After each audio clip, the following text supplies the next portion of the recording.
பாக்கியவான்கள் அவர்கள் திருப்தி அடைவார்கள். நீதியின் மேல் பசிதாகம் உள்ளவர்கள் பாக்கியவான்கள், அவர்கள் திருப்தி அடைவார்கள். பிரியமானவர்களே, நாம் ஆண்டவர் மீது ஆண்டவருடைய நீதியை செய்கிறவர்களாக நாம் மாற வேண்டும். அது செய்யணும். அதில் ஒரு பசிதாகம், நீதி செய்யணும் அப்படிங்கிறது. ஆரம்ப காலங்களில் நம்ம பழைய பிஷப் ஐயா அலெக்சாண்டர் ஐயா அவர்களும் அடிமையும் அநேக இடங்களிலே கைவிடப்பட்ட வாலிப பிள்ளைகள், வாலிபர்கள், மனநிலை பாதிக்கப்பட்டவர்கள், வாழ்க்கை இழந்தவர்கள், பிசாசின் போராட்டத்தில் உள்ளவர்கள் வீட்டிலே கொண்டு வந்து அவர்களுக்காக அவர்கள் உணவெல்லாம் கொடுத்து, எங்கள் பாசம் அவர்கள் சாப்பாடெல்லாம் கொடுத்து அப்படி காப்பாற்றிருக்கணும். பாருங்கள், அவர்களுக்கு எல்லா விதத்துலேயும் கைவிடப்பட்டவங்க. டாக்டர்கள் கைவிட்டுட்டாங்க, உறவினர்கள் கைவிட்டுட்டாங்க. பாருங்கள், அப்படிப்பட்ட அநேகர் அங்கே ஜெபத்துக்கு வந்து விடுதலையாக்கப்பட்டாங்க. ஆகவேதான் இன்று அநேக திருச்சபைகள், உலகமெங்கும் திருச்சபைகள், லட்சக்கணக்கில் ஊழியக்காரர்கள், கோடிக்கணக்கில் விசுவாச மக்கள் உருவாகி இருக்கிறார்கள். நம்முடைய ஊழியர்கள் வட இந்தியாவிலையும் பிரபலியமாக, அருமையானவர்களே, மலைவாசி மக்கள் மத்தியிலும் இந்த ஊழியங்கள் நடக்கிறது.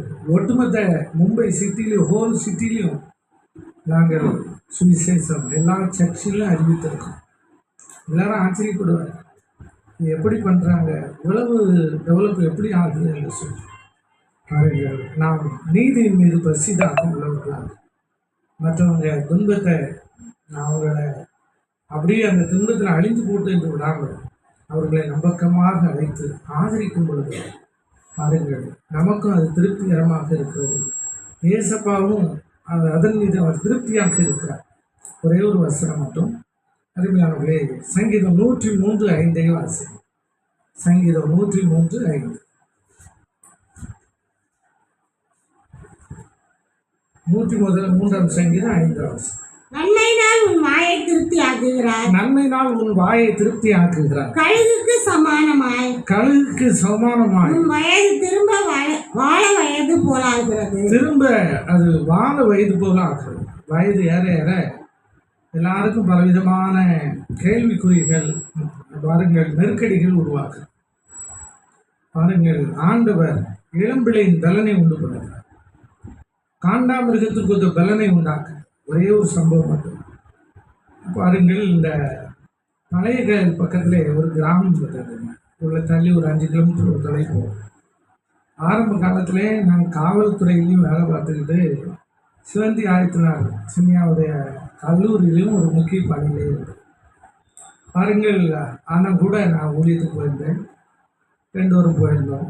அங்கே எது கூப்பிட்டுருக்காங்கன்னா, 6.25 அடி உயரத்தில் ஒருவர் கட்டிலே படுத்த கிடையாது 6 மாதம் கிடக்கு. சரியான உடம்பு பத்துது. அவங்கள நடக்க பண்ணணும் அப்படிங்கிறதுக்கு எவ்வளவோ ட்ரீட்மெண்ட் பண்ணி முடியல. லாஸ்ட்டு ஸ்டேஜுக்கு போயிட்டாங்க அப்படிங்கிறத சொன்னாங்க.